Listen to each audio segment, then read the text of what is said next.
Chapter 9. Red Eye was an atavism. He was the great discordant element in our horde. He was more primitive than any of us. He did not belong with us, yet we were still so primitive ourselves that we were incapable of a cooperative effort strong enough to kill him or cast him out. Rude as was our social organization, he was, nevertheless, too rude to live in it. He tended always to destroy the horde by his unsocial acts. He was really a reversion to an earlier type, and his place was with the tree people rather than with us who were in the process of becoming men. He was a monster of cruelty, which is saying a great deal in that day. He beat his wives, not that he ever had more than one wife at a time, but that he was married many times. It was impossible for any woman to live with him, and yet they did live with him, out of compulsion. There was no gainsaying him. No man was strong enough to stand against him. Often do I have visions of the quiet hour before the twilight. From drinking place, and carrot patch, and berry swamp, the folk are trooping into the open space before the caves. They dare linger no later than this, for the dreadful darkness is approaching, in which the world is given over to the carnage of the hunting animals, while the forerunners of man hide tremblingly in their holes. There yet remain to us a few minutes before we climb to our caves. We are tired from the play of the day, and the sounds we make are subdued. Even the cubs, still greedy for fun and antics, play with restraint. The wind from the sea has died down, and the shadows are lengthening with the last of the sun's descent.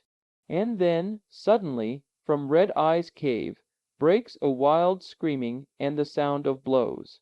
He is beating his wife. At first an awed silence comes upon us. But as the blows and screams continue, we break out into an insane gibbering of helpless rage. It is plain that the men resent Red Eye's actions, but they are too afraid of him.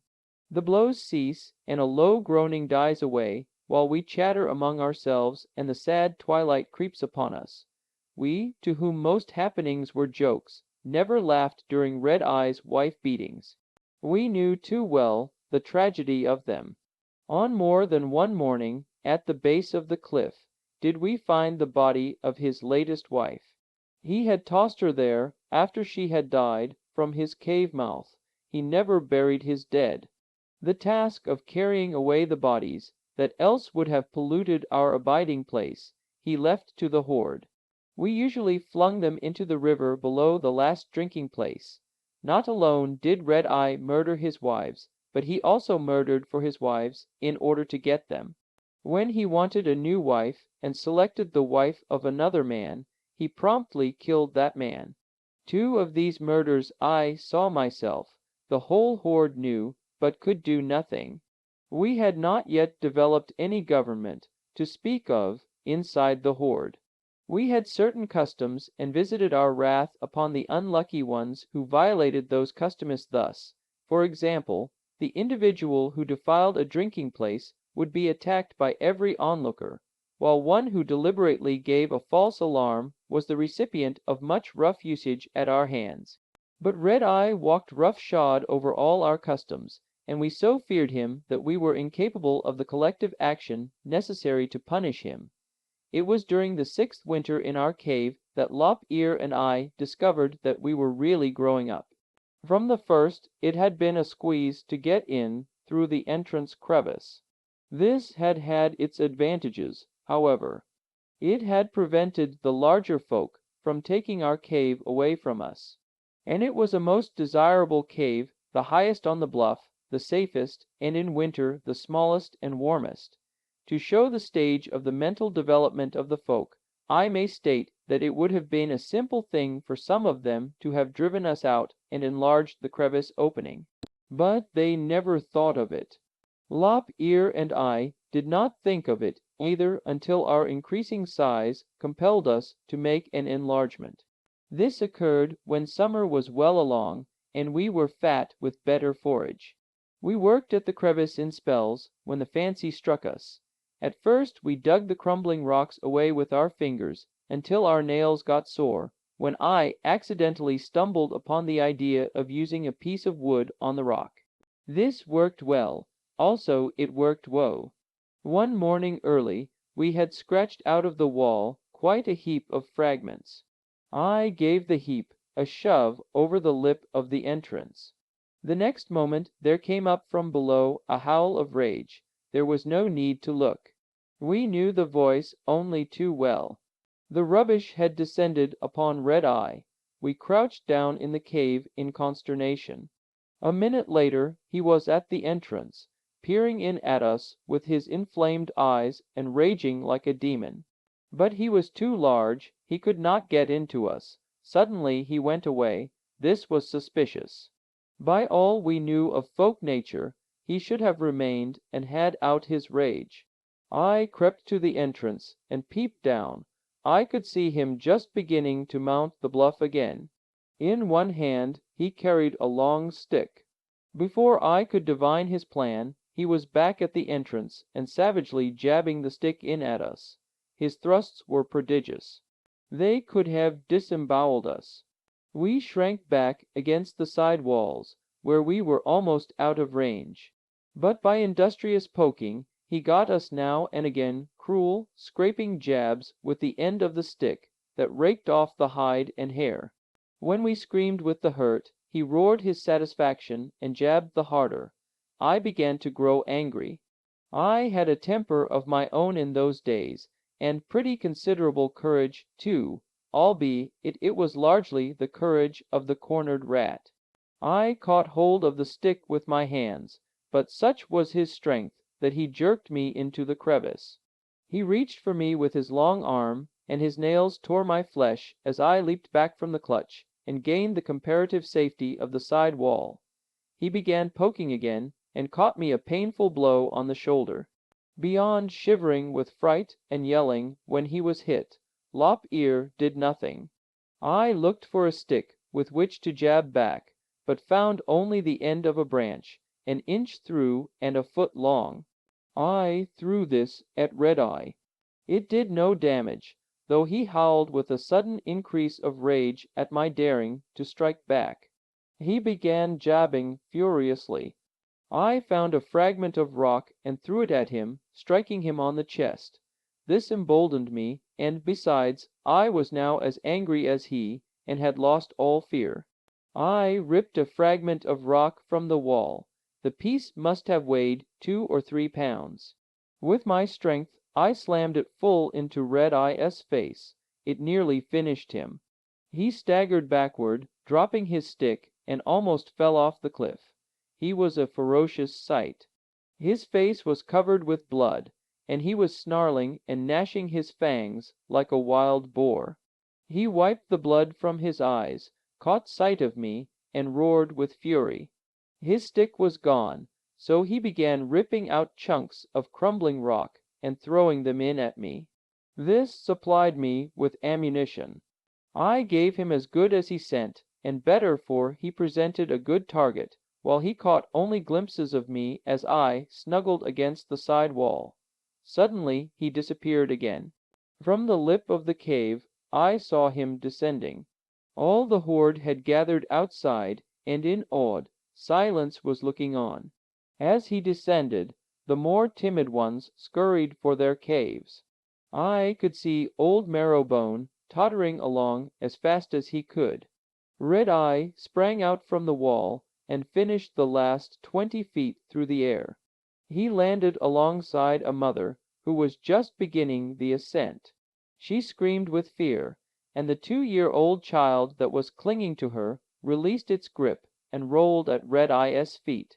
Both he and the mother reached for it, and he got it. The next moment the frail little body had whirled through the air and shattered against the wall. The mother ran to it, caught it up in her arms, and crouched over it crying. Red Eye started over to pick up the stick. Old Marrowbone had tottered into his way. Red Eye's great hand shot out and clutched the old man by the back of the neck. I looked to see his neck broken. His body went limp as he surrendered himself to his fate. Red Eye hesitated a moment, and Marrowbone, shivering terribly, bowed his head and covered his face with his crossed arms, then Red Eye slammed him face downward to the ground. Old Marrow Bone did not struggle. He lay there crying with the fear of death. I saw the Hairless One, out in the open space, beating his chest and bristling, but afraid to come forward. And then, in obedience to some whim of his erratic spirit, Red Eye let the old man alone and passed on and recovered the stick. He returned to the wall and began to climb up. Lop Ear, who was shivering and peeping alongside of me, scrambled back into the cave. It was plain that Red Eye was bent upon murder. I was desperate and angry and fairly cool. Running back and forth along the neighboring ledges, I gathered a heap of rocks at the cave entrance. Red Eye was now several yards beneath me, concealed for the moment by an out-jut of the cliff. As he climbed, his head came into view, and I banged a rock down. It missed, striking the wall and shattering, but the flying dust and grit filled his eyes, and he drew back out of view. A chuckling and chattering arose from the horde that played the part of audience. At last there was one of the folk who dared to face Red Eye. As their approval and acclamation arose on the air, Red Eye snarled down at them, and on the instant they were subdued to silence. Encouraged by this evidence of his power, he thrust his head into view, and by scowling and snarling and gnashing his fangs tried to intimidate me. He scowled horribly, contracting the scalp strongly over the brows and bringing the hair down from the top of the head until each hair stood apart and pointed straight forward. The sight chilled me, but I mastered my fear, and with the stone poised in my hand, threatened him back. He still tried to advance. I drove the stone down at him and made a sheer miss. The next shot was a success. The stone struck him on the neck. He slipped back out of sight, but as he disappeared I could see him clutching for a grip on the wall with one hand, and with the other clutching at his throat. The stick fell clattering to the ground. I could not see him any more, though I could hear him choking and strangling and coughing. The audience kept a death-like silence. I crouched on the lip of the entrance and waited. The strangling and coughing died down, and I could hear him now and again clearing his throat. A little later he began to climb down. He went very quietly, pausing every moment or so to stretch his neck or to feel it with his hand. At the sight of him descending, the whole horde, with wild screams and yells, stampeded for the woods. Old Marrow Bone, hobbling and tottering, followed behind. Red Eye took no notice of the flight. When he reached the ground, he skirted the base of the bluff, and climbed up and into his own cave. He did not look around once. I stared at Lop Ear, and he stared back. We understood each other. Immediately, and with great caution and quietness, we began climbing up the cliff. When we reached the top, we looked back. The abiding place was deserted. Red Eye remained in his cave, and the horde had disappeared in the depths of the forest. We turned and ran. We dashed across the open spaces and down the slopes, unmindful of possible snakes in the grass, until we reached the woods. Up into the trees we went, and on, swinging our arboreal flight until we had put miles between us and the caves. And then, and not till then, in the security of a great fork, we paused, looked at each other, and began to laugh. We held on to each other, arms and legs, our eyes streaming tears, our sides aching, and laughed and laughed and laughed.